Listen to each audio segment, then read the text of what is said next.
Partido de la Liberación Dominicana, el partido fundado por Juan Bosch, ha sido mi hogar político. Inicié mi participación en la política a través del Partido Revolucionario Dominicano, PRD, donde estuve organizado en un comité de base de la Zona B, en Villa Consuelo. Al mismo tiempo, en la Universidad Autónoma de Santo Domingo, UAS, donde ingresé en 1971, pasando a ser miembro del Frente Universitario Socialista Democrático FUST, apéndice estudiantil del Partido Blanco. Pero tan pronto se produjo la ruptura del PRD en noviembre de 1973, pasé inmediatamente a formar parte del PLD, así como de su núcleo universitario, la Fuerza Estudiantil de Liberación FEL. Eran los días de consignas como las de ser PLDista es ser un soldado valiente, consciente y disciplinado, de la creación de la Ciudad de la Alegría en la universidad y de la realización del Congreso Salvador Allende. A decir verdad, cuando miro hacia atrás, reconozco que el PLD ha sido clave en mi vida. Ahí empecé como miembro de un círculo de estudios, luego como miembro de un comité de base, posteriormente como activista en la línea noroeste y después de 12 años de militancia como miembro del Comité Central. Escribía para el periódico Vanguardia del Pueblo, donde era responsable de su sección internacional. Durante varios años fui director de la revista política Teoría y Acción. En adición, llegué a desempeñar los cargos de secretario de prensa y secretario de Asuntos Internacionales. Toda esa experiencia ha sido recogida en mis libros, Años de Formación y Años de Avance. En el PLD pude conocer y tratar a personas maravillosas, de vida pulcra y espíritu patriótico. Establecí relaciones con seres humildes, con líderes sindicales, con campesinos, profesionales, comerciantes, músicos, poetas, pintores. En fin, tuve el inmenso placer de desarrollar vínculos con personas íntegras, sensibles, laboriosas, impulsadas tan solo por el único deseo de ser parte de un hermoso proceso de transformación económica, social y política en la República Dominicana. Naturalmente, la gran suerte de mi vida fue haber tenido el honor y privilegio de establecer unos lazos afectivos, de trabajo y amistad con uno de los más destacados pensadores y líderes políticos de la época contemporánea, no solo de nuestro país, sino de América Latina y el mundo, el profesor Juan Bosch. Esa relación me transformó para siempre. A través de sus escritos aprendí a conocer sus ideas y comprender el mundo. Leía con avidez sus textos y quedaba tan impactado que hasta me aprendía de memoria párrafos enteros de sus libros, como por ejemplo Crisis de la Democracia de América en la República Dominicana, Dictadura con respaldo popular y el pentagonismo sustituto del imperialismo. Pero compartir con él, escuchar sus análisis y comentarios sobre diversos temas, oír sus recomendaciones, asimilar sus enseñanzas, esa fue la gran experiencia que no solo me brindó una orientación, sino que le proporcionó sentido y significado a mi existencia. En las elecciones de 1994 fui candidato a la vicepresidencia en la boleta electoral que por última vez llevó el maestro Juan Bosch como aspirante a la presidencia de la República. Más rápido de lo previsto, 2 años más tarde, en 1996, ostentando la representación del Partido de la Liberación Dominicana, subía por vez primera las escalinatas del Palacio Nacional. Lo hacía con orgullo, con ilusión, porque comprendía que nuestra generación había encontrado la gran oportunidad histórica para introducir cambios trascendentales en la vida nacional. Así lo hicimos. Ese primer gobierno del PLD, de 1996 al 2000, fue para muchos un gobierno ejemplar. Constituyó un nuevo capítulo en la historia nacional. No solo simbolizó un cambio generacional en la vida política del país, sino una transformación sustancial en la calidad de los servicios, la modernización y el progreso del pueblo dominicano. En algunos sectores se ha levantado la pregunta del por qué, si presuntamente ese gobierno fue tan bueno, no resultamos victoriosos en las elecciones presidenciales del año 2000. A eso también respondí en su momento diciendo, los que no saben por qué perdimos es porque nunca entendieron por qué ganamos.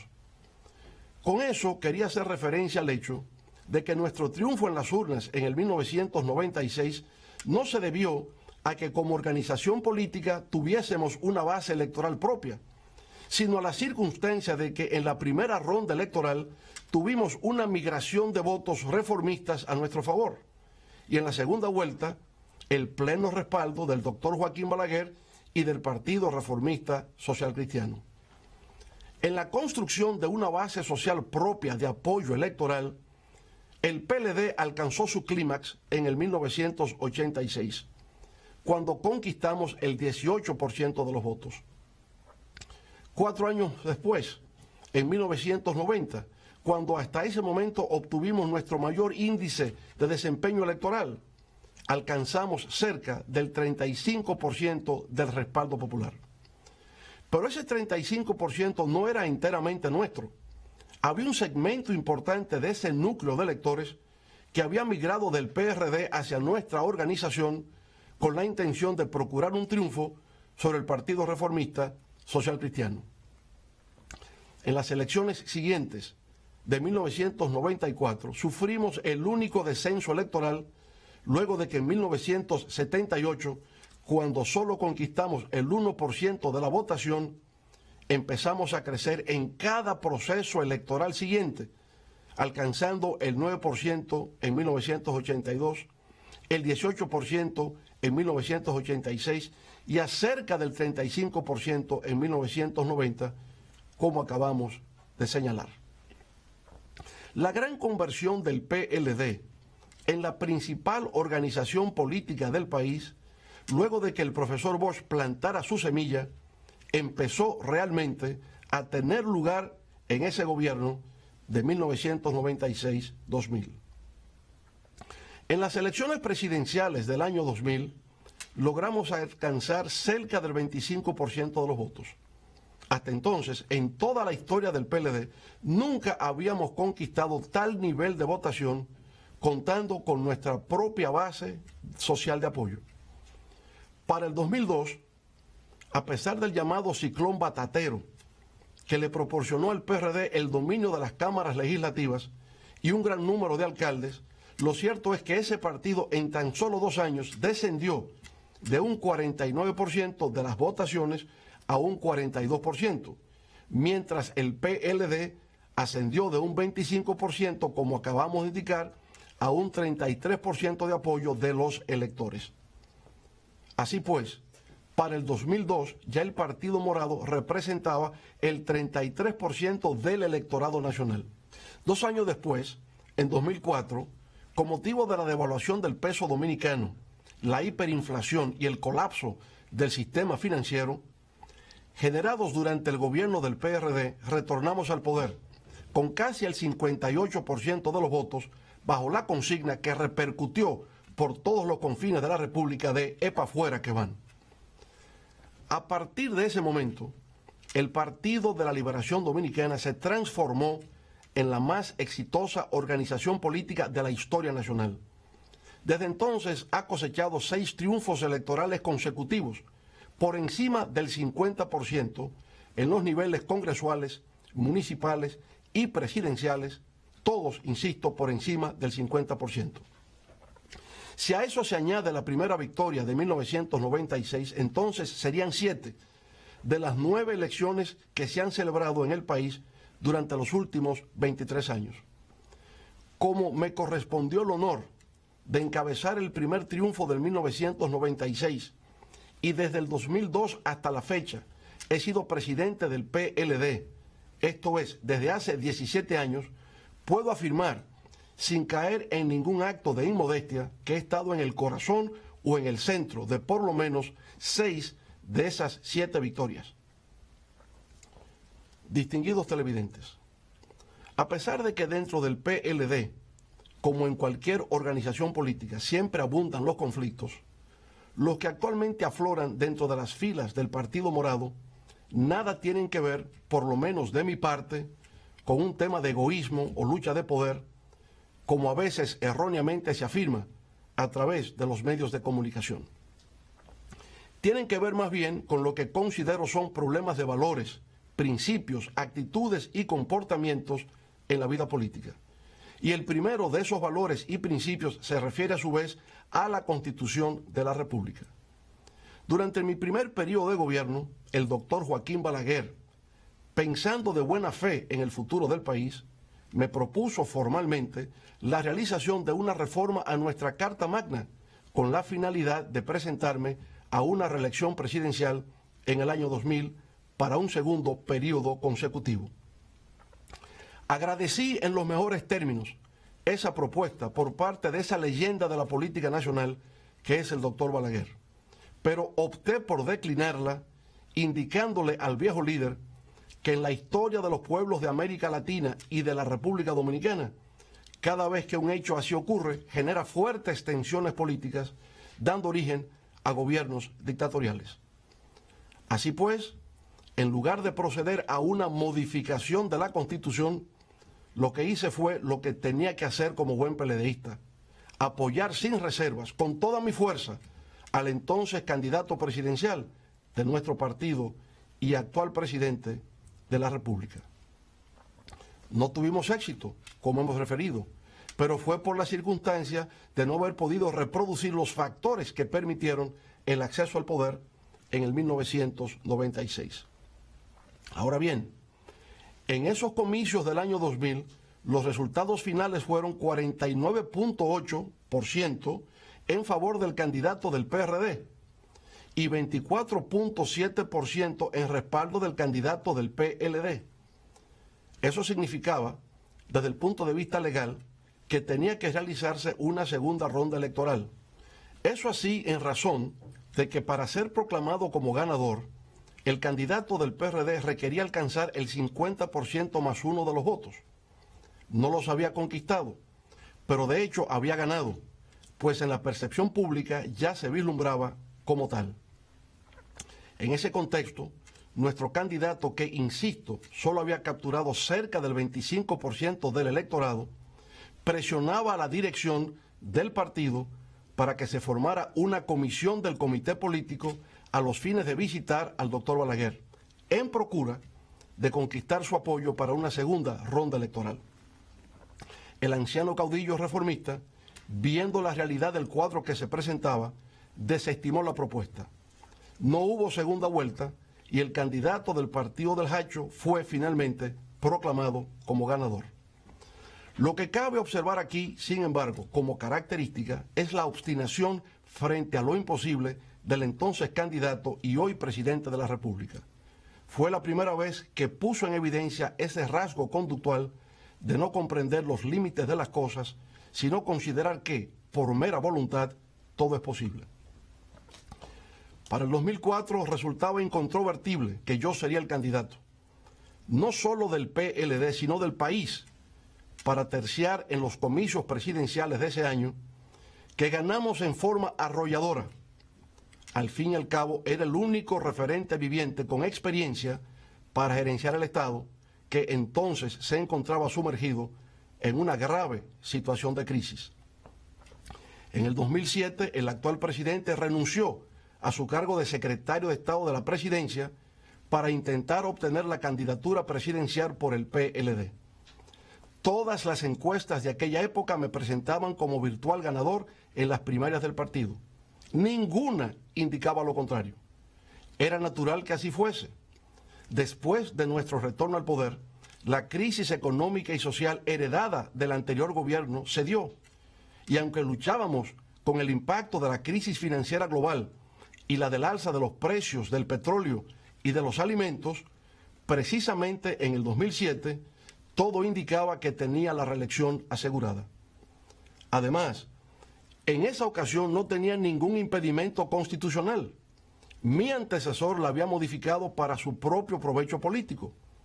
Así, En esas condiciones, lo que normalmente se estila en el mundo democrático es que el gobernante de turno no es desafiado por ningún otro miembro de su partido, dejándole el paso libre hacia un segundo mandato consecutivo. No ocurrió así en el caso nuestro. El ex secretario de la presidencia nos desafió en la lucha por la nominación presidencial del PLD para las elecciones del 2008. De nuevo volvió a obstinarse y empecinarse con lo que resultaba una quimera imposible de alcanzar. Sucedió por consiguiente lo que tenía que suceder. Ganamos esas primarias de nuestro partido con un 70% a nuestro favor. El actual presidente, sin embargo, nunca reconoció nuestra victoria, nunca felicitó. Al revés, dijo que le había vencido el Estado. No participó en la campaña electoral, no se integró y el día de las votaciones, por si hubiese dudas, exhibió públicamente su voto para evidenciar que lo había hecho por su partido, el de la Liberación Dominicana. Supongamos ahora que hubiese ocurrido lo contrario, que el ex titular de la Secretaría de la Presidencia hubiese vencido en la contienda. En ese caso es evidente que habría humillado al presidente de la República, quien entonces no habría estado en condiciones de promover su candidatura al solio presidencial. De esa manera, por supuesto, nuestro candidato habría perdido, pero la obstinación frente a lo imposible ofuscó la claridad de pensamiento, conduciéndolo a una derrota inmerecida, la cual pudo haberse evitado. Algunos de los que hoy levantan sus voces de manera soberbia y altisonante dejaron entonces abandonado a su líder actual. Se aferraron complacientemente al nuevo gobierno y dejaron que el candidato derrotado emprendiera solo su travesía por el desierto. Pasado ese proceso, el hoy presidente se incorporó de manera normal a los trabajos del comité político. Hay quienes me han señalado que cualquier otro adversario distinto a mí, luego de lo acontecido, había procurado eliminarlo como competidor, tal como se predica en el clásico texto de Robert Greene, Las 48 leyes del poder. Sin embargo, no es mi caso. No está en mi naturaleza ser así. Para hacerlo tendría entonces que renunciar a mi propia condición humana. En las elecciones congresuales y municipales del 2010, el Partido de la Liberación Dominicana llegó a la cima de su gloria. Obtuvo 31 senadores, decenas de diputados y una gran cantidad de alcaldes. La mayoría de esos legisladores electos me visitaron a Palacio para indicarme que estaban a mi disposición para realizar una reforma a la Constitución que me permitiese un tercer periodo consecutivo. Se recogieron 2 millones de firmas para persuadirme de la necesidad de continuar al mando. Se realizó una gran concentración en el Palacio de los Deportes a tales fines. En mi intervención, sin embargo, dejé claro, sin titubeo alguno, que endosaba esos 2 millones de firmas al partido, debido a que la Constitución de la República me impedía una nueva reelección. Se aproximaban las nuevas elecciones presidenciales del 2012. El actual presidente de la República no marcaba bien en las encuestas. La primera dama, Margarita, por el contrario, se encontraba en una posición de preferencia. En una de las decisiones más difíciles de mi vida, le solicité a ella, sin embargo, que abandonase su legítimo derecho a aspirar por la candidatura presidencial, dejándole así al presidente el camino despejado para la obtención de su candidatura a la primera magistratura del Estado.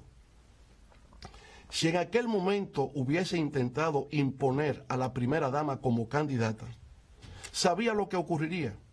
El partido se habría dividido, habríamos perdido las elecciones y yo habría sido el responsable histórico de esa derrota. Luego, con 30 puntos por debajo en las encuestas frente a su antiguo rival del PRD en los comicios del 2000, le ayudamos con gran dedicación y empeño para que viera cristalizar su sueño de ver la bandera tricolor colocada sobre su pecho. Todo eso se hizo a cambio de nada. Nunca se solicitó un ministerio, una embajada o un consulado, nada. Se hizo porque así nos formamos los PLDistas auténticos. Al presidente, en su hora de penumbra, no se le empujó hacia el abismo. En los momentos en que por razones de méritos le correspondía la oportunidad, hicimos hasta lo indecible. En circunstancias en que su candidatura aún no concitaba suficiente respaldo, le servimos de apoyo. Esa ha sido siempre nuestra forma de pensar y proceder. Creo en valores y principios, creo en el respeto a la Constitución, en la preservación de la democracia como sistema político y en la consolidación de un Estado fundado en los criterios de legalidad y legitimidad. Pero de igual manera me inclino frente al sentido del honor, de la dignidad, del decoro, del respeto, de la decencia, de la cortesía, de la amistad, del mérito y, en fin, en la ética del intercambio de las relaciones humanas. Señoras y señores, al abandonar el gobierno en agosto del 2012, mi nivel de aprobación llegaba al 74%. Pero eso, que en principio debió servir de estímulo y aliciente, obró por el contrario en mi contra. Sirvió en realidad para que mis adversarios de adentro y de afuera pusieran en ejecución una intensa y despiadada campaña de demolición moral que intentaba hacerme desaparecer del escenario político nacional al tiempo de destruir nuestro legado en beneficio del progreso y el bienestar del pueblo dominicano. El gran dramaturgo irlandés Bernard Shaw, al referirse al destacado líder revolucionario soviético León Trotsky, solía decir que era tan fiero en el combate político que podía cortar la cabeza de su adversario y exhibirla en público sangrante, pero no se permitía tocar el carácter privado de su víctima. La despojaba de todo prestigio político, pero le dejaba su honor intacto. Aquí fue todo lo contrario. Se aplicó un plan de descrédito nacional e internacional a través del cual se lanzaron mentiras, falacias, insultos, inmundicias y groserías, todo destinado a hundir mi persona y desmoronar mi imagen. Con el tiempo empezó a verse claro que ese plan de descrédito en mi contra era parte de un proyecto político bien concebido, dirigido a perpetuarse en el poder. De ahí la reforma de la Constitución en el 2015, realizada con el único propósito de hacer viable la reelección presidencial. A pesar de mi oposición a dicha reforma y a pesar del diabólico plan de destrucción al que me he referido, con la finalidad de mantener la unidad del PLD y de que se ganasen de nuevo las elecciones del 2016, puse en segundo plano mis propios valores, creencias y forma de actuar. Acepté suscribir un acuerdo de 15 puntos firmado por todos los miembros del comité político. En esa ocasión, la obstinación frente a lo imposible funcionó debido a que se actuaba desde una lógica de poder y el criterio de que la fórmula de 2 periodos de ejercicio presidencial y nunca más debería ser la norma a tomar en consideración fue aceptada por distintos sectores. Pero ese acuerdo valió de poco a la hora de ejecutar medidas que constituían una obligación a cargo del grupo oficialista. Se incumplieron de manera atropellante varios de sus acápites, incluyendo recientemente el impedimento para que el compañero Demóstenes Martínez asumiera la presidencia de la Cámara de Diputados. Ese incumplimiento, claro está, fue la reacción airada, furiosa, frente al movimiento popular que se vio compelido a tomar las calles para frustrar una segunda reforma constitucional consecutiva, la cual ni siquiera Trujillo se atrevió a realizar para continuar un tercer mandato continuo. Bajo la consigna de que la Constitución no está en venta, distintos sectores de la sociedad dominicana, desde los más humildes, como los motoconchistas, hasta profesionales de diversas ramas, artistas, religiosos, sindicalistas y empresarios, levantaron su voz de protesta. Fueron días espléndidos e inolvidables de lucha, de batallar por una causa que al menos por un instante le devolvieron a la política un sentido de mística, de dignidad y de patriotismo. Luego han venido las elecciones primarias abiertas del PLD, celebradas el pasado 6 de octubre. Esas elecciones constituyen una mancha y una vergüenza en la historia del Partido de la Liberación Dominicana.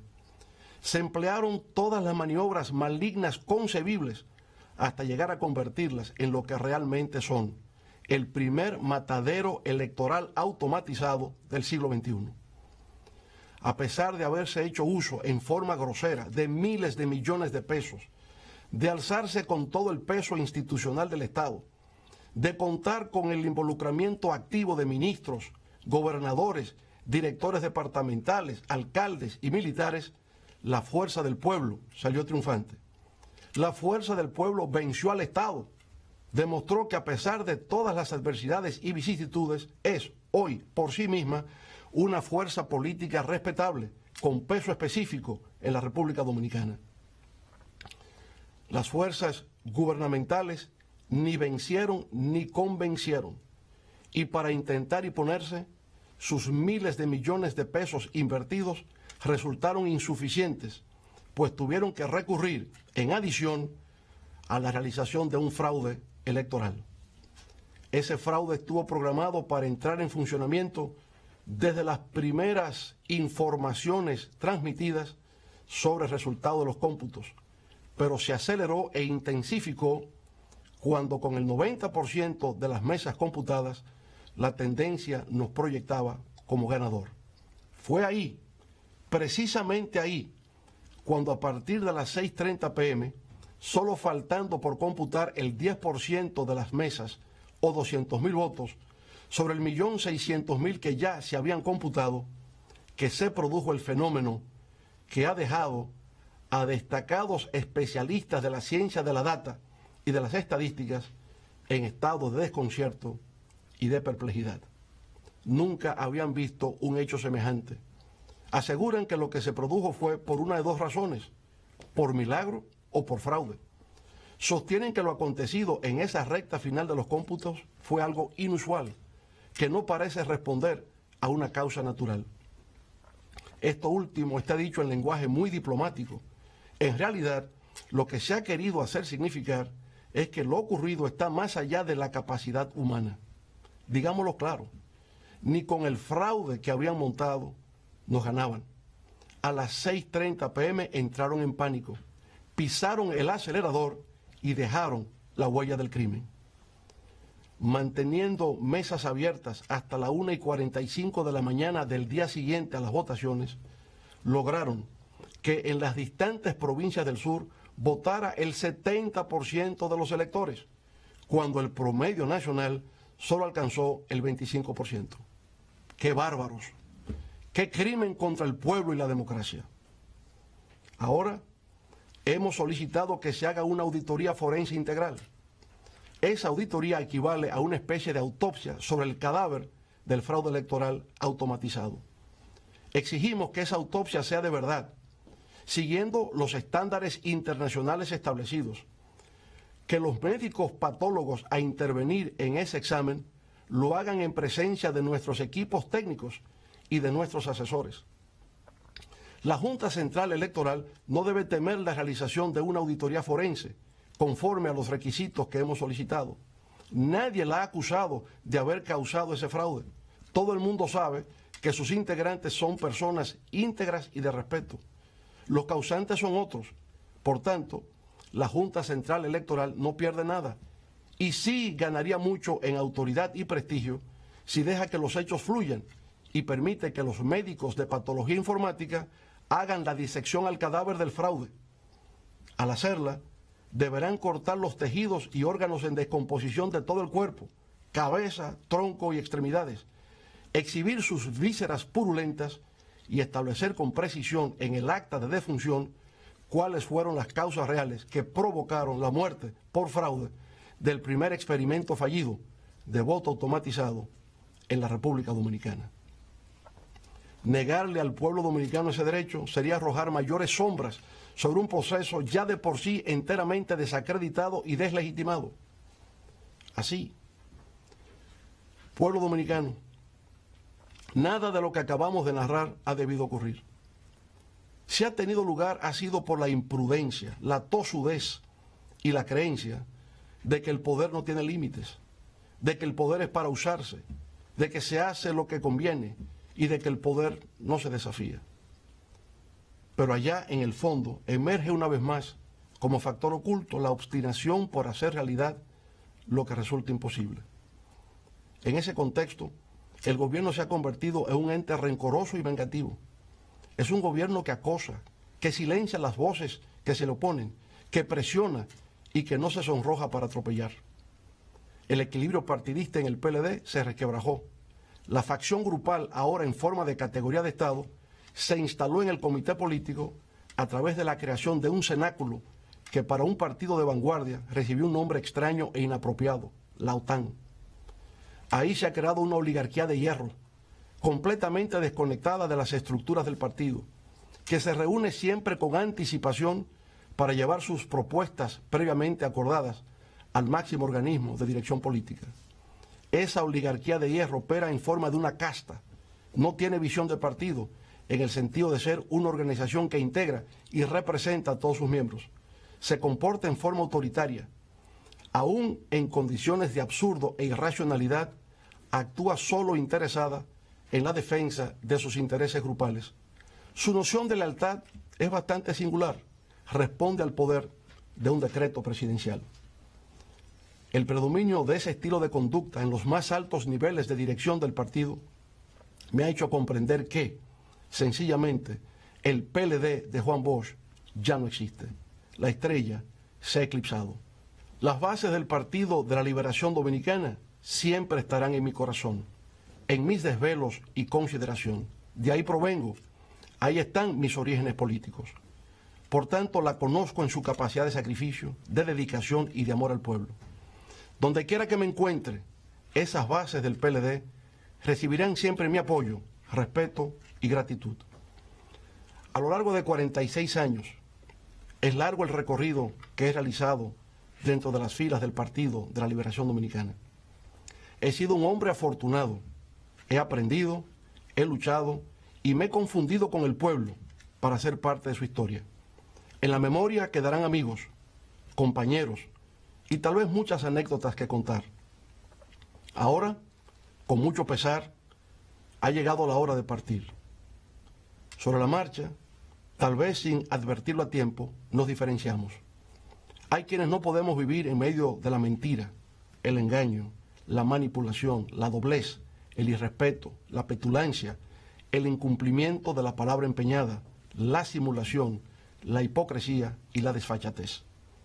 Después de haber vivido los 46 años más fructíferos de mi vida, de considerarme un humilde discípulo de la Escuela de Pensamiento de Juan Bosch, presento, de manera irrevocable, formar renuncia a mi condición de presidente y miembro del Partido de la Liberación Dominicana. Ahora, guiado por el Espíritu Divino, me esperan otros caminos por transitar. En principio, la creación de un nuevo proyecto político, la fuerza del pueblo, que procurará conquistar por fuera lo que desde adentro nos fuera usurpado, la esperanza del pueblo dominicano por siempre construir un mejor futuro. La fuerza del pueblo será un proyecto de unidad nacional que va más allá de unas siglas para representar los anhelos de las grandes mayorías. Será un proyecto profundamente democrático que apueste por el cumplimiento de las reglas de juego, la transparencia y la participación dinámica de todos los sectores de la sociedad. Será además un proyecto renovador en las formas y en el fondo, un proyecto cercano y humano, en fin, un proyecto de futuro, integrado por hombres y mujeres, jóvenes y ancianos, capaz de devolver la esperanza y la confianza del pueblo dominicano en sus instituciones. En lo inmediato, con el apoyo recibido en las primarias abiertas el pasado 6 de octubre, continuaremos sumando a distintos sectores de la sociedad dominicana, deseosos de formar parte de una nueva organización política que abre sus puertas a la participación democrática. Estableceremos alianzas con otras organizaciones políticas, con la sociedad civil, con núcleos profesionales, con líderes sindicales y sociales, y de esa manera crearemos una fuerza de oposición tan potente que en poco tiempo contribuirá a reconfigurar el escenario político nacional. Con esa fuerza le haremos saber a los engreídos de Palacio que no se saldrán con la suya, que al pueblo se le respeta y que se preparen para escuchar por todos los confines del territorio la consigna de que para el 20 es para afuera que van. en estos momentos de emociones y sentimientos encontrados por un capítulo de mi vida que termina y de otro que se inicia, me permito invocar las Sagradas Escrituras en el Salmo 23, que reza así: Jehová es mi pastor, nada me faltará. En lugares de dedicados pastos me hará descansar. Junto a aguas de reposo me pastoreará. Confortará mi alma. Me guiará por senderos de justicia, por amor de su nombre. Aunque ande en valle de sombra de muerte, no temeré mal alguno, porque tú estarás conmigo. Amén. Muchas gracias. Buenas noches.